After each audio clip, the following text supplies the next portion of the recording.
ঠাকুরগাঁও কেন্দ্রীয় শ্রী শ্রী শ্মশান কালী মন্দিরে রোববার সন্ধ্যা থেকে সোমবার পর্যন্ত মহাশিবরাত্রি পূজা অনুষ্ঠিত হয়েছে।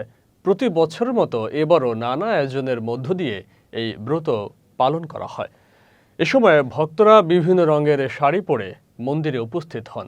পুরোহিতের মন্ত্রপাঠের মধ্য দিয়ে শিব পূজা করা হয় এবং ভক্তরা বিশেষ শিবের মাথায় দুধ, ডাবের জল, ঘি ও মধু ঢালেন।